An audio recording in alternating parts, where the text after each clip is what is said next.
Sometimes life lets you down and you feel that you are done. You just want a morning run because the fun is all gone. But sometimes life makes you proud when you look far and wide, when you leave the pain behind and see the brighter side. TNC gives you inspiration. TNC reignites your passion. TNC starts your transformation. TNC helps you see the new you. Sometimes life makes you blind and you choose something bad. You just wanna cry and hide and save your face from the crowd. But sometimes life makes you see the beauty in you and me. When you look up above, there is God and there is love. TNC gives you inspiration. TNC reignites your passion. TNC starts your transformation. TNC helps you see the new. We're here to help you see the newness of life. We're here to help you feel your hope is so real. You got the power to see. We'll help you see the new you. TNC gives you inspiration. TNC reignites your passion. TNC starts your transformation. TNC helps you see the new you.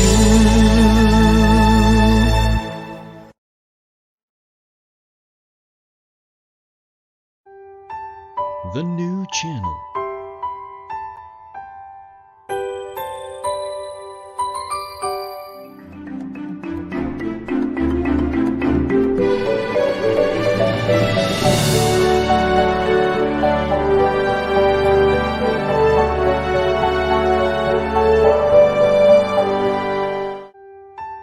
The New Channel.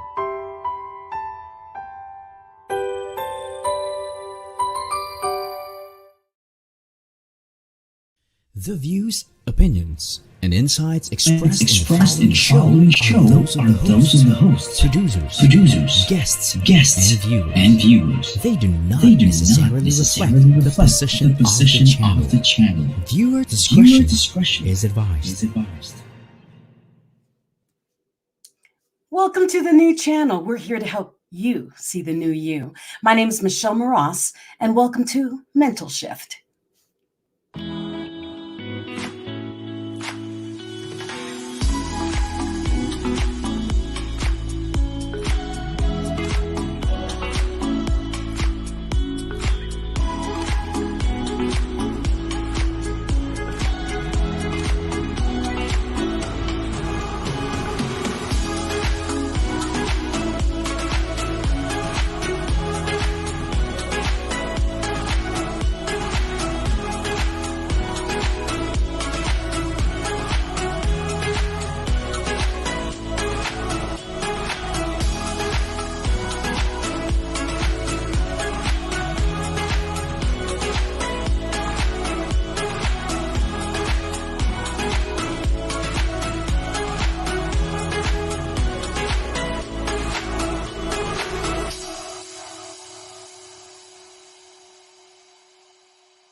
Good evening to the United States and to the Philippines. Magandang umaga sa inyong lahat. Welcome to Season 2, Episode 30. My guest tonight is a retired naval officer, one of the first women accepted in the United States Naval Academy, where she served 26 years in leadership. She's a former diplomat to the United States and former international business development leader. She's a mother of two and currently an elected member of the Board of Governors at Pima Community College in Tucson, Arizona. Most recently, she was the Adjunct Professor of Political Science and also spent several years teaching leadership and military history at Harvard University, Boston University, Tufts, MIT, and Northeastern. Wow. My guest has earned her master's degree in National Security Affairs at the Naval Postgraduate School in Monterey, California. She did this all while she was still in the Navy. She's also very proud of her Japanese heritage. Her mother is an immigrant from, let's see if I say this right, Sasebo, Japan, and her father was a career Navy corpsman in World War II. Please welcome my distinguished guest, Catherine Ripley, but I'm going to call her Kat for the entire show. Come on aboard. Hi, how are you? Hi, Kat. So I wanted you on the show because one, there is no way we can cover your life in an hour. The things you've done that I did not even mention in your intro is just astronomical. And I wonder if it has something to do with your heritage, because just like me, that half American, half Asian thing going on, are we overachievers? Because you are half Japanese, half American. And I wanted to talk to you about that because I know when I was growing up, there weren't a lot of mixed people like us. And so what about you? Did you run across that where, what are you kind of thing going on? You did? Yes, actually, there's a lot of that. People don't quite know where I'm from or what my heritage is. Sometimes I can look very Italian and sometimes I can look very Asian. And a lot of people think I'm from Argentina for whatever reason. I don't know where that comes. Maybe Japanese plus Italian equals Argentine. I don't know. But yeah, there was a lot of that growing up. And I think that the Japanese women in my life and the half Japanese women in my life, especially women, are overachievers, it seems. I'm fortunate to have a lot of them in my life here in Tucson, women that I've just met, part of the Asian American Pacific Islander community. And of course, my mom, who has 4 sisters, three of which are still alive. And once I really got to meet them as an adult, it kind of clicked. They are the matriarchs of that family, very much high achievers, overachievers, and just filled with energy. Well, and I'm giggling about that because really, people, I promise you, when I did not list half of the accomplishments of Kat because I didn't have enough air to do it. I mean, really, she's done so much. You have to go back and look at her bio. But I do want to get into more about her life. And she's in 2 books that I want to discuss tonight. And there's just so much I want to cover. Like, first of all, one of the first women in the U.S. Navy Academy. What was that like? Because I'm so excited just with that bit of information. I'm like green with envy. See, green with envy. What was that like? Yeah. Well, it was interesting. I was in the 3rd class to be admitted to the Naval Academy. Congress deemed it, okay for women to attend the academies in 1976. So I entered in 1979 as the 3rd class of women, and it was a mental shift. It was a huge shift, not only going from teenage girl in Wolf Point, Montana, playing in the band and cheerleading and playing sports to, wow, Annapolis, Maryland, and military environments. But also just, going like we all did going into college anyway, that's a big mental shift from, high school. But the military environment was different and new. It was very, there's just a lot of rules and regulations, let's put it that way. But also it was the time when the Naval Academies were male only for, 100 years or so. And so it was a mental shift for the country, not just for, me, little old me, but for everybody. And so there were big growing pains, everything from they didn't have the uniforms ready for women. Even by the time I got there, it had been 2 years, to just not knowing how to be the words politically correct and the words, just that were, the things that we see that are going on today, the awareness of how to treat women was back then not on anybody's minds at all. So we did go through a lot of that. It was a big shift for all of us that attended at that time, and we just kind of, you know, went with it and didn't know what we didn't know as an 18-year-old girl from Wolf Point, Montana. So I always use the word interesting. It was interesting. Well, I'm looking at this because you also were your first beginning years in the military. You were in undersea surveillance as an anti-submarine officer during the Cold War. I'm like, whoa. And then you became a foreign affairs officer. When did you breathe? I mean, there's just so much happening. So not only are you one of the first women in the Navy, and I remember back then, men were very upset. A lot of men were upset that they let women into the military in general. I mean, and then they wanted everyone to, you know, shave their head. If they're going to be there and be like men, they might as well look like men. And so I'm thinking of you, looking at you as the petite little person that you are, with such a huge personality and such a drive. That what was that mental shift of realizing I'm changing a paradigm just by existing? And realizing that you are helping pave a new path for future women. When people talk about STEM and, oh, we've got to get STEM, I'm thinking, you were there already. You were one of the forefronts. What does that feel like? Well, I mean, it was, you know, at age 18, you know, I don't blame, you know, because the men, the boys, the men that were there when I was there, you know, they were young too. They were also 18-year-old boys. And so yeah, it was trailblazing. It was difficult at times. Some days worse than others, where there was a lot of harassment, a lot of things that would never happen today. I mean, you would get kicked out for the things that they did to us back then, but there were growing pains, and they did learn. Things are a lot better, but some things don't change. I mean, there's still discrimination, no matter if it's gender or race or, you know, sexual orientation. There's still that underlying that's really difficult to eradicate.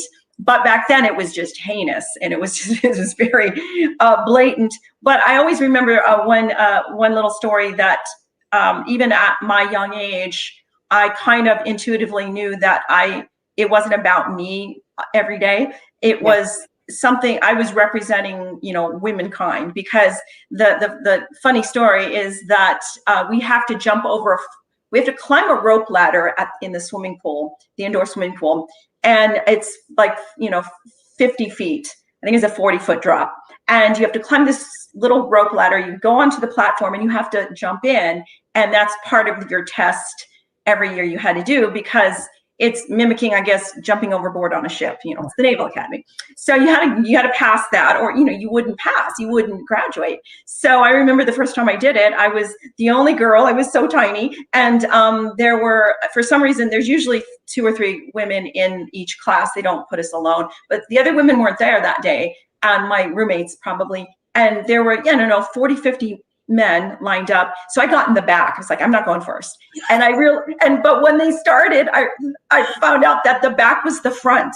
So I was the first one. So I had to climb, and we were already wet, you know, it's a pool, so we had to get wet first. And I was freezing, had to climb this rope ladder. And when I got to the top, it was very scary. I wasn't a huge swimmer at the time. And all I could think of was, A, I'm not going to die. No one's died doing this.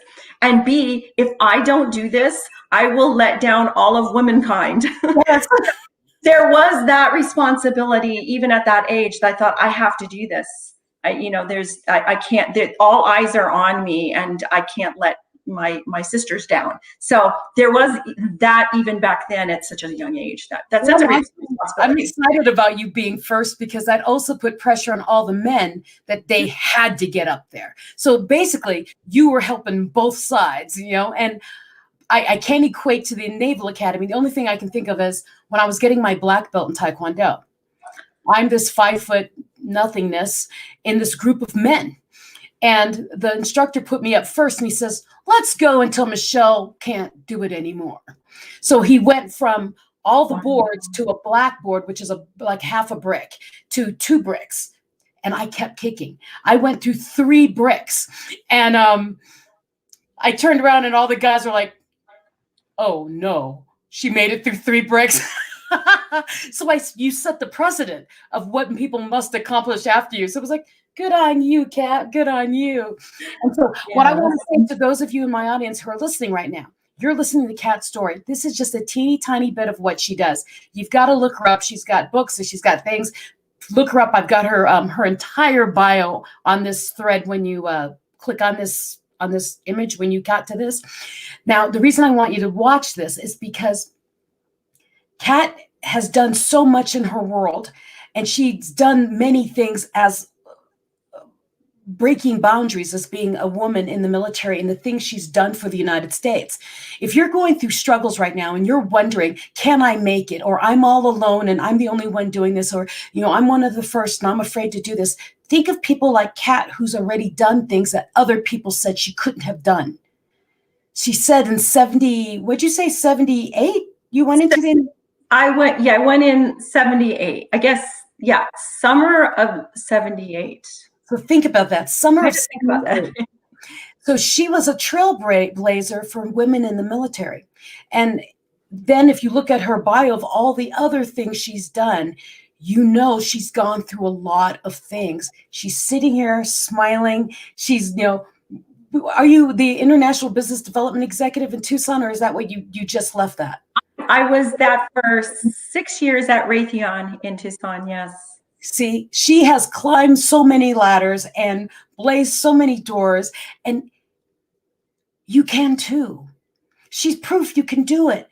She's a wonderful, happy woman with 2 wonderful children grown. I mean, you look back at your life and do, whoa, I can't believe I did that. And then you look at all these new people who are coming through and breaking through gender roles and LGBTQ. I mean, all these different things that are happening in our world right now. These are people who are out there doing the new trailblazing, and they're afraid. And I wanted you on the show because you are proof that, yes, it's scary. Yes, it's not going to be, rainbows and butterflies, but you will make it to the other side, and you will make a path for other people behind you. Kat is proof positive that you can do things that are beyond what society says you can and cannot do. You're awesome, Kat. Thank you. Well, I want to get first, before we go into our first commercial, I would like to bring up one of your first books. Can we talk about one of your books? Because you're in 2 books that I know of. And correct? If yes. One of the images of the books, and then Kat can tell us a little bit about the story behind what she said in that book, that would be awesome. Sure. So, Women in Leadership, Living Beyond Challenges. Okay, from just the little bit you've heard of Kat so far, you know why she's in this book. But Kat, what kind of story did you share in this book? Because they can find this on Amazon, right? Yes, this is it's for sale on Amazon, and it is a compilation of 11 wonderful women from across the country. My good friend, Dr. Amanda Goodson, who was on your show last week. Also a trailblazer of women. She was, a NASA woman, amazing. Oh, she's done it so much. So she asked me to contribute to this compilation, and my chapter, I believe I'm in chapter 2, basically just talked about sort of what we're talking about now, is the trajectory of my life and my career, and how with each mental shift, if you will, paradigm shift, with each new hat that I put on, I faced new challenges. And how did I do that? And basically what I said is sort of like you just go full speed ahead and don't look back. And it's more just doing, because the scariest step is that first one. So it's the message is don't think twice, just do it.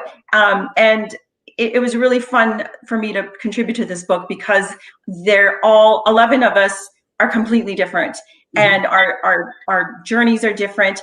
And yet each woman in this book is extraordinary, strong, beautiful, wonderful. They've gone through challenges. It wasn't, always easy. So yes. So if you're interested, there's something for you, because again, there are 11 different stories. Well, and the thing is these are stories from women, but men out there, you can learn too. You've got women in your life. You can buy gifts for your families.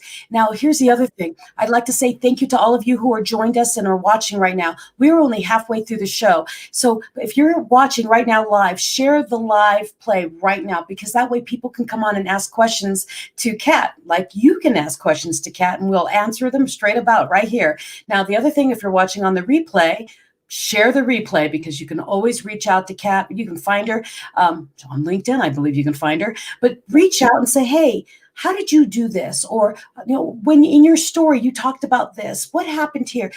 Reach out to her, because she's a very personable woman, and she is still out and about doing all sorts of things. And I can see many, many other things coming out of her book, out of her life, like more books. And before I go to commercial, I'm asking all of you to share this live stream, and then we will go to commercial break. And when we come back, we're going to learn about the second book that Kat has, and then we go deeper into her story. Okay, so don't leave me. Stay right where you are, and we'll be right back after these messages.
Welcome back. My name is Michelle Mras, and you are watching Mental Shift. Now, the following list of TNC live streams are all in Philippine time, and we invite you to watch our lives or our replays. Here you are.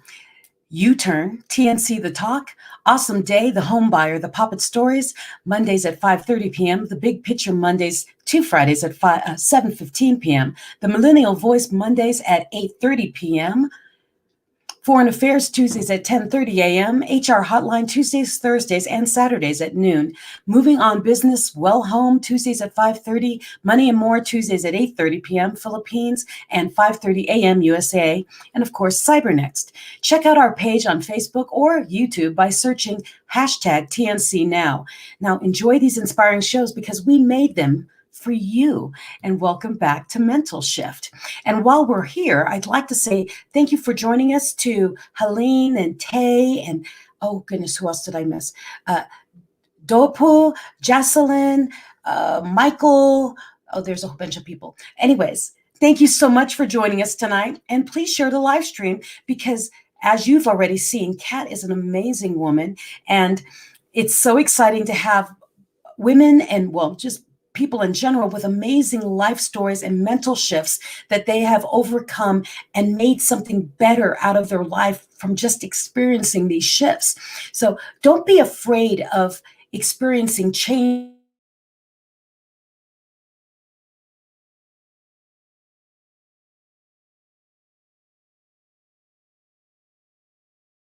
if we can go back and welcome back Kat Ripley to the stage. Hello. There you are. Now, I'd love for you to give us a little background on your second book that you are in, and we'll put the image up and you can tell us a little bit more about that one. So the ABCs of Influence. Yeah, so this was the second compilation that Dr. Amanda Goodson put together and asked me to be a part of. And the theme is, as it says, is influence and how we use our influence in life and in business, in our personal lives and as well as in our professional lives. And so I took a little bit of an academic approach to my chapter, but then I went on to really talk about, the importance of responsibility when you have the power, and the definition of power, being able to basically get someone to do or think a certain way that they might not normally do. And so it's a responsibility to use that wisely and for the greater good, because people can influence and have power over others, as we've seen in the world, for nefarious reasons. So I talked about how important it is to, as women, as people, to, you live, you learn, and you teach, and if you want to give back, you teach. So I think that the responsibility part of influence is the most important message that I had for this chapter. And I talked about the people that had influenced me in my life, from, your parents all the way through your teachers and your friends and your mentors, and really just someone on the street, maybe a stranger you meet on a bus. Anyone can be an influencer. Yes, exactly. And as my mentor, John Maxwell, says, leadership is influence, nothing more, nothing less. And so that's part of leadership, is to have influence. And like you said, you can have good influence or you can have nefarious reasons behind it. You want to be the good one. Now, I wanted to sneak back into what you do now, because I think it's funny that we are both singers. And I wonder, is it because we have half Asian in us and we love to sing? Can you tell us a little bit, when did you find your passion for singing? Well, probably as soon as I opened my mouth, I'm sure. Back when I was really little, walking around with a hairbrush. But no, I love to sing. And I hadn't become really semi-professional singer, if you call it that, till lately. I'm a musician. I play the electric bass and the upright bass, and I play mostly jazz and progressive rock. I'm also in a Celtic rock band. We wear kilts, yes. And most recently I became the singer for a cover band in town, and mostly because you get to a certain age and you figure, I've always wanted to do that. Someone asked me, so why not? So I said yes. And it's just joyful. It's just really fun, a fun way to express yourself by just singing your heart out to a really good band as well.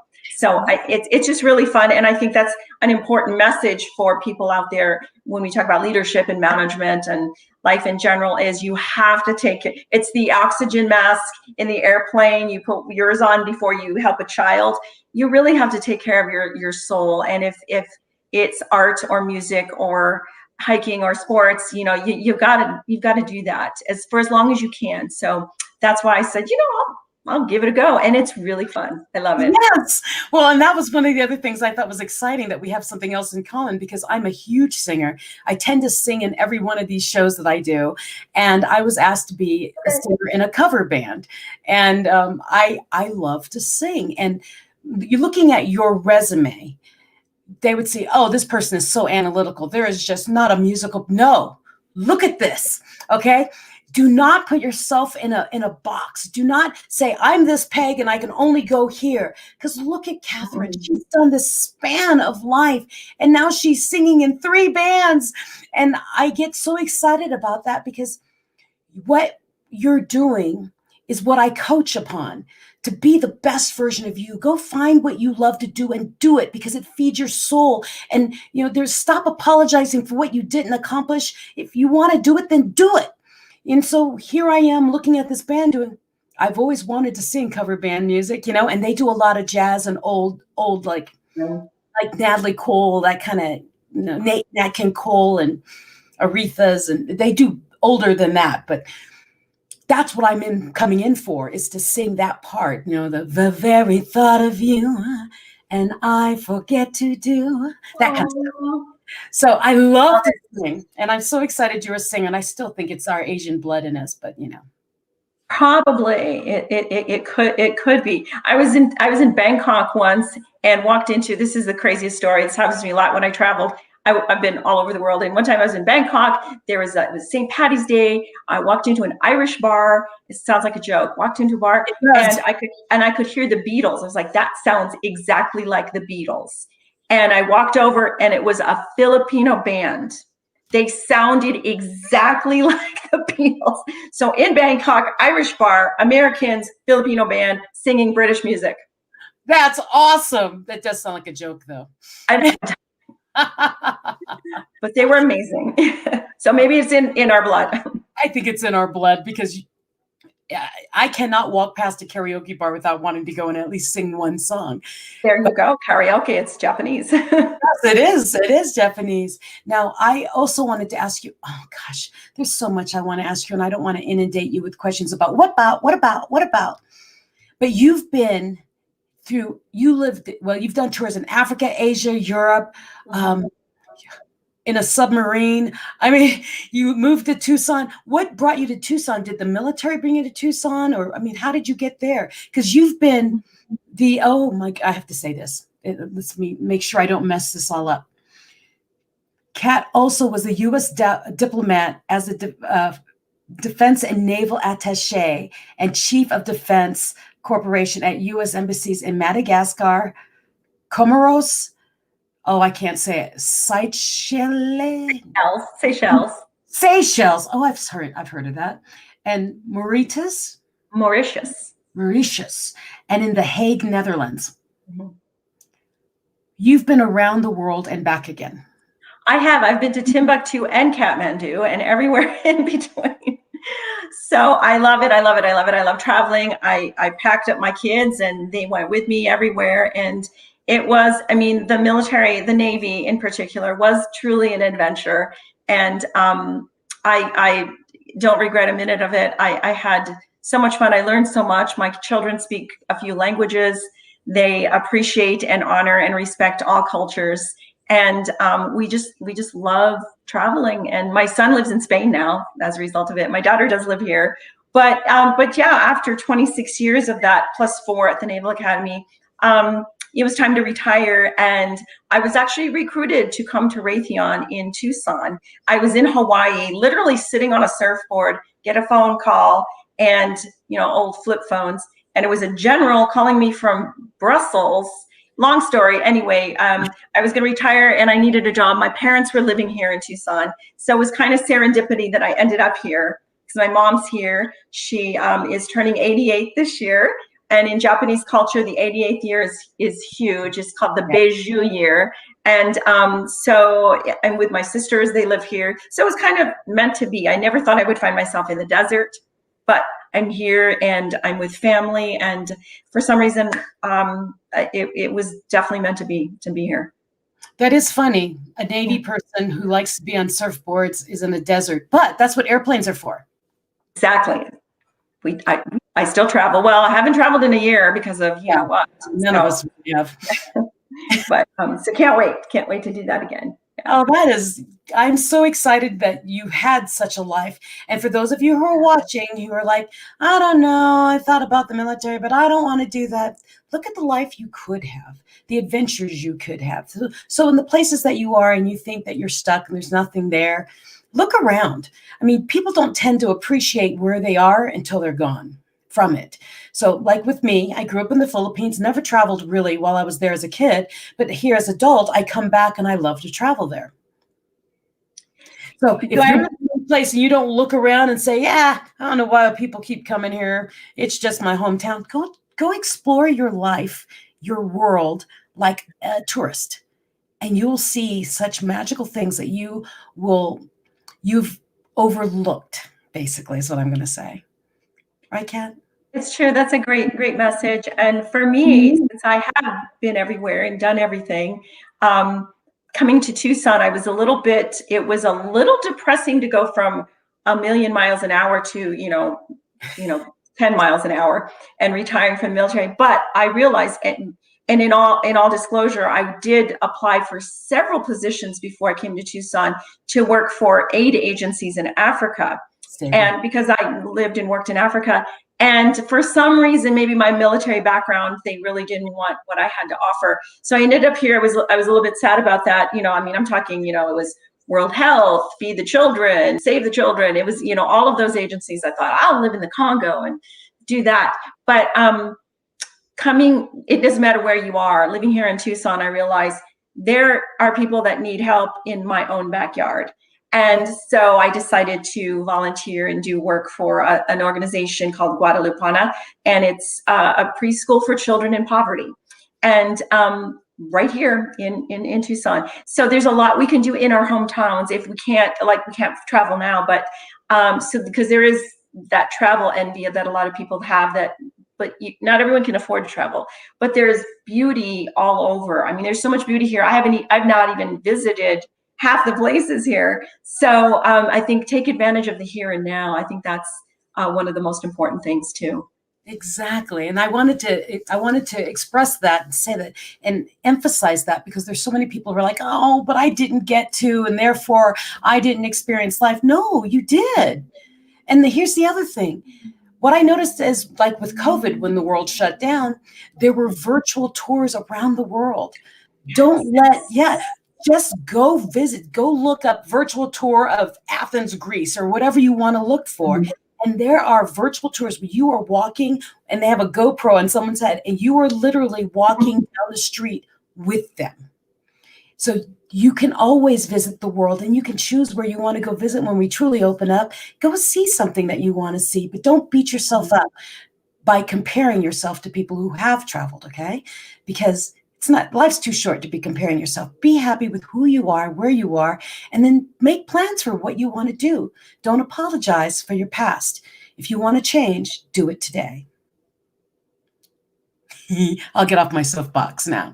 So I'm a military brat cat. So I've traveled around the world with my father, and then I married my high school sweetheart who was also in the military. So we kept traveling. And then when we retired in Colorado, it was like, we're landlocked. I know.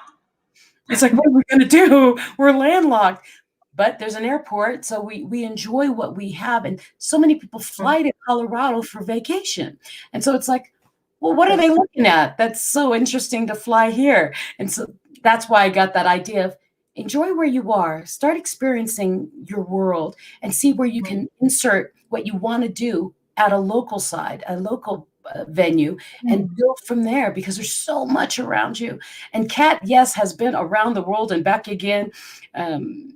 Just simply amazing story. And I cannot wait to get your book so I can read more about you, or just go to Tucson and sit you down with a cup of coffee and bug you. But absolutely.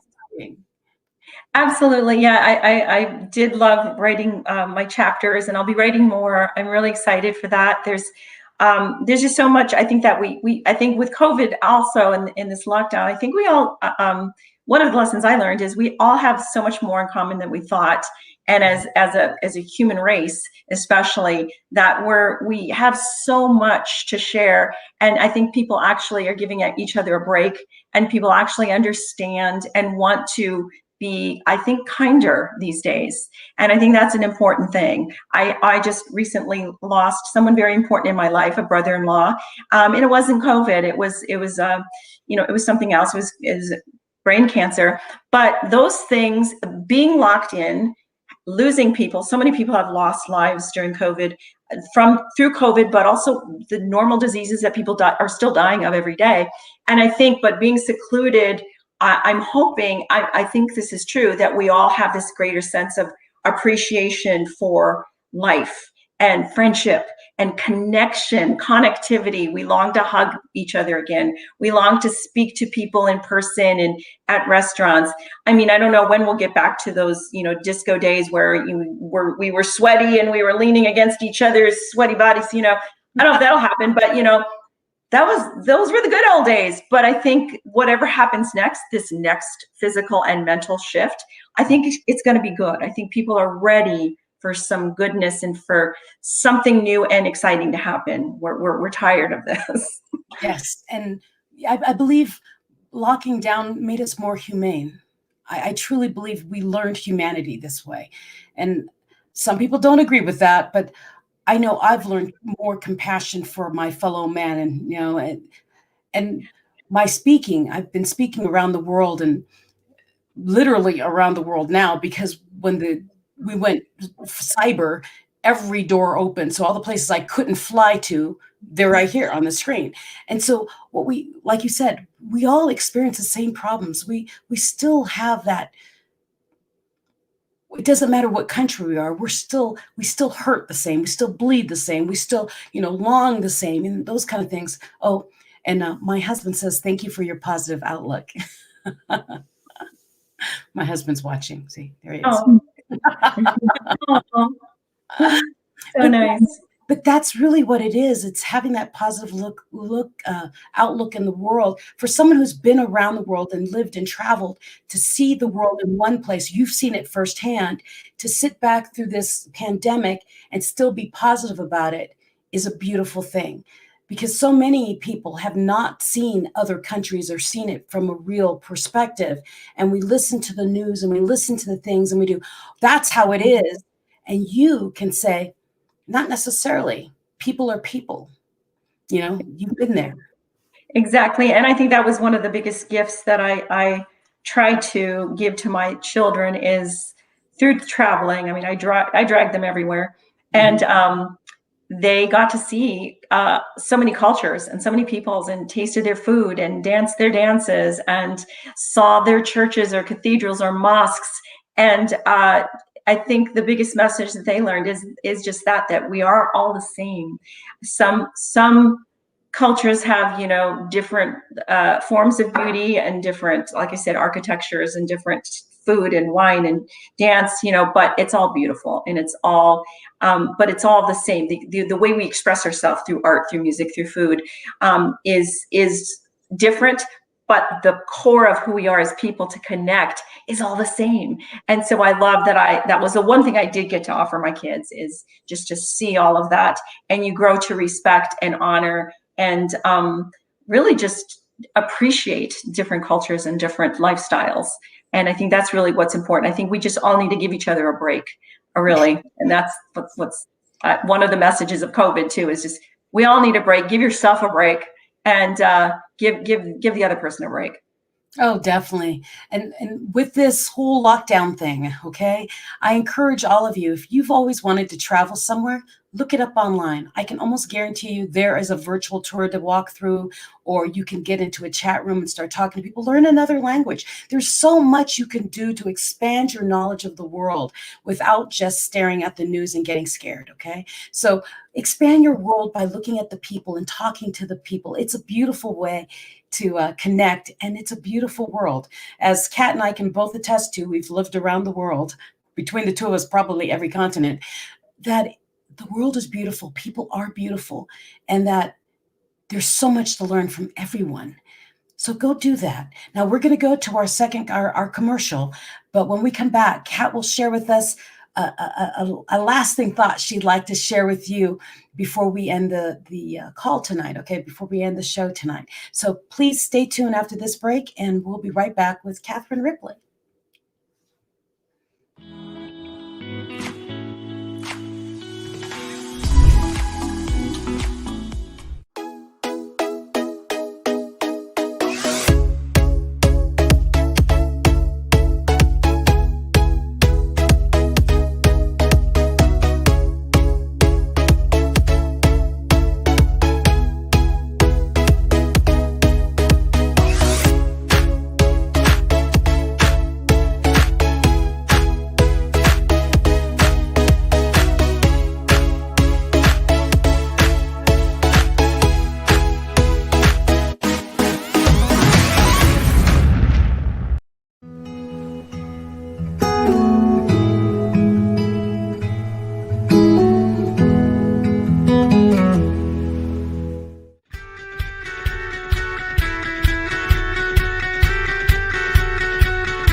Welcome back to Mental Shift. My name is Michelle Mras. The following shows are live streamed, and we please welcome you to watch our live streams and our replay shows, and they're all listed in Philippine time. So here's the rest of them.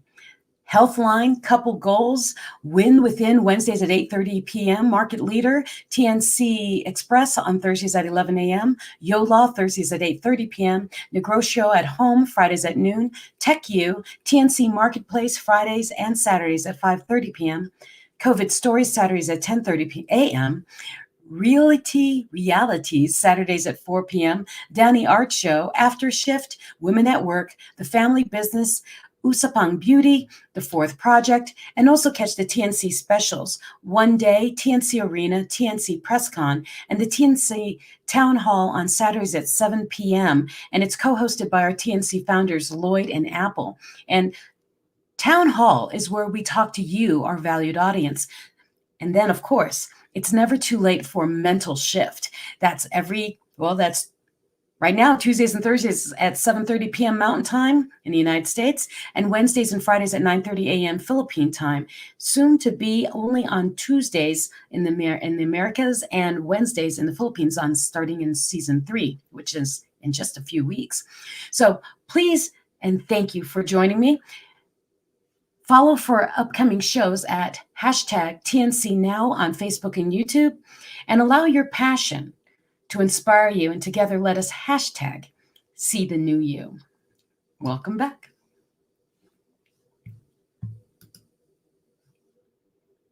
Where's my guest? She's missing.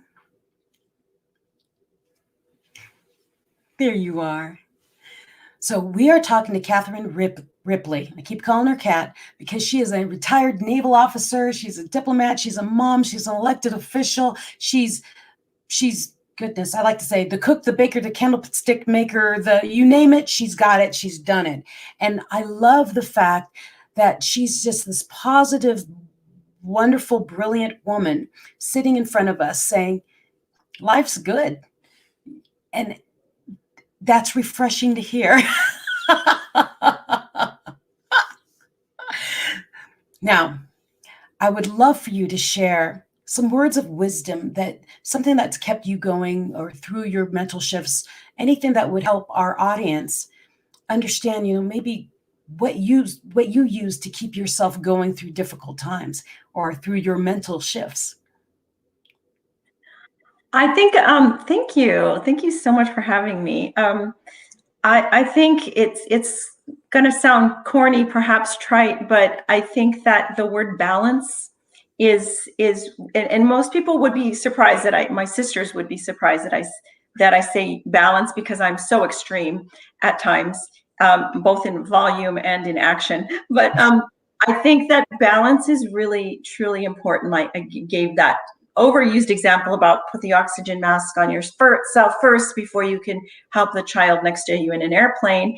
And it actually really is true. I learned this also from my yoga instructor, from all of my mentors and teachers in my life, is that we as women especially sometimes feel we're being selfish if we want to go out for a run, or if we want to go get our nails done, which I don't do anymore, but but whatever the little tiny thing it is that we take care of ourselves with, we shouldn't feel guilty for that. And I love that one of your themes, Michelle, is unapologetic. Lead an unapologetic life. And I think also as women, and Asian women are guilty of this, of being, we need to be petite and soft-spoken and humble. And it's hard though, when you have so much that you want to express, and when you aren't being heard, and also when you self, basically edit yourself because you don't want to be that big person in the room. So, but I urge people to back to balance, is balance yourself with obviously work-life balance, which we all learn at work. That's a big term these days in companies, but balance out taking care of yourself, and also not just your physical self and and your mental self, but your spiritual self. And whether that means religion or whether it means for us singing and creating music or art or drama or dance or whatever it is, or athletics, whatever it is, you have to feed your soul and your spirit as well. And I think that way, and it does sound corny, but it's the only way you can truly bring your best self. And the world deserves your best self. The world doesn't deserve any less than the greatest you that you can bring to the table. We need that. We need the best piece of you. And I think with COVID, we all had a chance to reflect, and self-reflection is a big deal. And that's part of the balance, because we're always go, go, go, go, go. And now and then we just kind of need to sit back and maybe just wear our yoga pants for a few days and, eat ice cream. But we do need to, give ourselves a break and stop now and then and think, balance yourself, and where am I out of balance? Is it physical? Is it mental? Is it spiritual? And I think that's what I would pass to people. And that's what helped me. I was a naval officer during the Cold War. We were fighting the Soviets. I wasn't on a submarine. I was hunting submarines. And yet I had two little children at the same time. So I was doing all of that fighting terrorists with children. After the Cold War ended, then we had Al-Qaeda. But my balance, which weirdly enough, I don't even know how I did it, it occurred. I would get up with a dog, run 5 miles, take the kids to school, play with them. They always came first, though. They always came first. And so my balance was really, part of it was prioritizing. So that's part of balance too. It's not like you give, equal parts to all piece of your life. What is the most important chunk? And then you divvy up everything else, and then you don't have to look back with regret, no regrets. Don't be apologetic, just dive in. And so much of my happiness and success, I think, is really not looking back and really not hesitating. Just do it. Just go in and go off that black diamond, hill, and which I did this year in Colorado. By the way, I skied in Colorado this year, and and that diving board. If I hesitated and if I looked down, I would have been toast. I just climbed that rope ladder and just went for it. I'm not going to die, and I'm going to let all these women down if I don't do it. So you just kind of don't hesitate and trust that you have the skills and the power. So I think that's what I would leave everyone is with.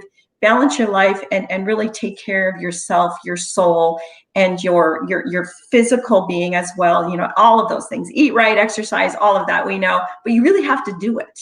You have to do it. And again, it's not selfish, because it's really you're giving back to the world, to your people, your family, your friends. They deserve the best you. And so don't feel guilty or selfish when you do take care of yourself. So that would be my message. Powerful words. I love it.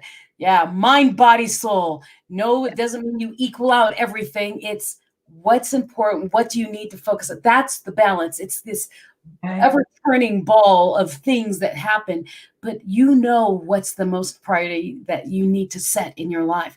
And family is very strong. Family is something you need. She had children. She wanted to keep making. So balance your life to what is important to you, and then make it work for yourself. As Kat says, jump. Stop looking back. That's where I got that whole unapologetic from.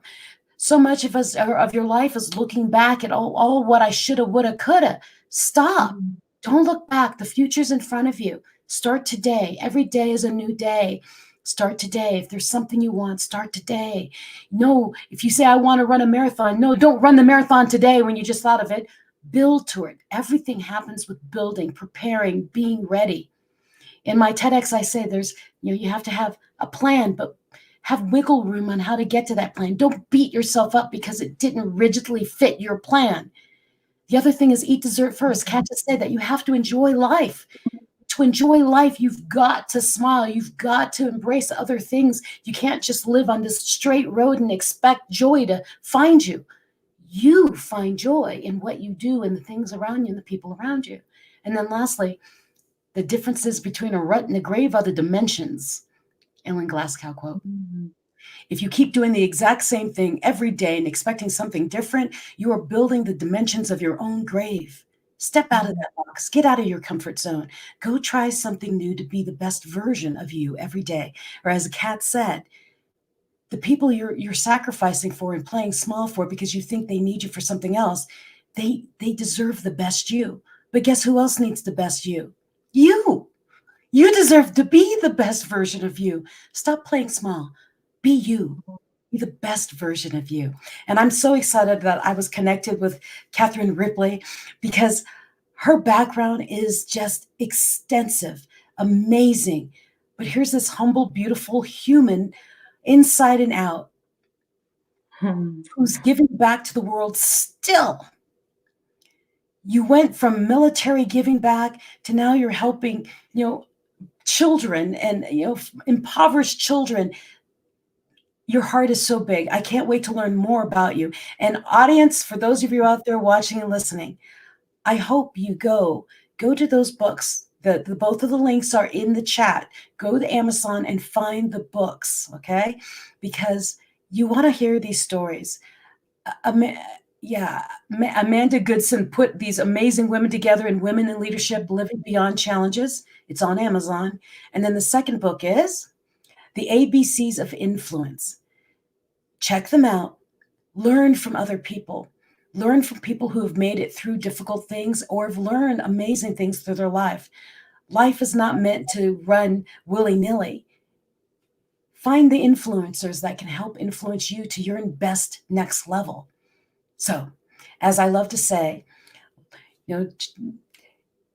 my mission in life is not merely to survive, but to thrive and to do so with some passion, some compassion, some humor, and some style. Maya Angelou says that. Go find your passion, compassion, and style. Go be the best version of you, like Kat has done all her life and is still doing it. Have a wonderful week, everyone. Please join us on Mental Shift next week, Tuesdays at 7:30 Mountain Time in the United States and Wednesdays at 9:30 a.m. in the Philippines. I'm saying only one day because starting in July, I'm only on Tuesdays in the U.S. and Wednesdays in the Philippines. We're going to 1 day a week for the Mental Shift. So next week is the last of the season 2 where I have 2 shows a week. July starts season 3. And so I thank you for joining us. Please share this link, share the live, because more people need to hear about women like Catherine. And I'm so glad you've come into my world. So everyone, say bye-bye to Catherine. And Catherine, bye-bye. Thank you so much for joining us. And we'll see you next week on Mental Shift. Until then, this is Michelle Mras signing off.